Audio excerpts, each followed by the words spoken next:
Imfashanyo yatanzwe n'ishirahamwe ryo gutumatumanako amakuru Limitel yatumye ishure shingiro rya Busoro muri zone Kanyosha rironswa intebe 60. Ishure shingiro rya Bihara naryo rironswa intebe 40.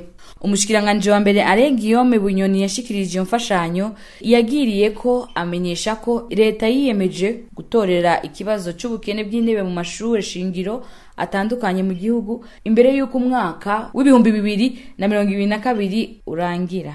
Biciye mu buryo buvuye muri leta no mu buryo bw'imfashanyo no mu ntererano zivuye mu mashirahamwe atandukanye cyane mu mvukira, uyu mwaka wozohera ikibazo c'intebe abanyeshuri bicarako catorewe umuti. Mbere yo gukubura ahandi uraheza ugahera gukubura iwawe.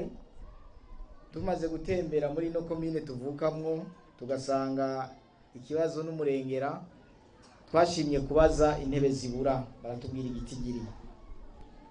Duca dufata umugambi yuko natwe dufatanije n'abasanzwe badufata mu mugongo mu bikorwa bitandukanye, tugafatanya n'imvukira, tuzokora kugira ngo izo ntebe zibura zose zibonekane uyu mwaka utarahera.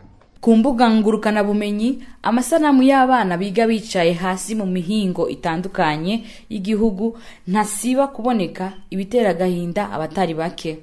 Ico kibazo gihagaritse umutima n'abashinga amateka batowe mu ntara zitandukanye.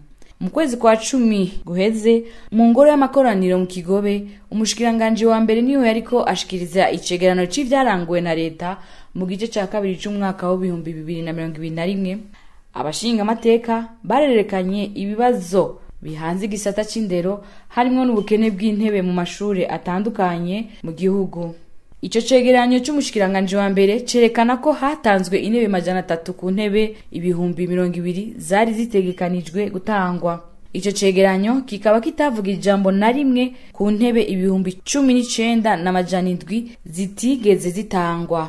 Mu nyishu yatanze Guillaume Bunyoni, umushikiranganje wa mbere, yamenyesheje ko ubushikiranganje bw'indero bwahisemwo mu ntango kubanza gusanura izononekaye gusumba kwihutira kugura nshasha.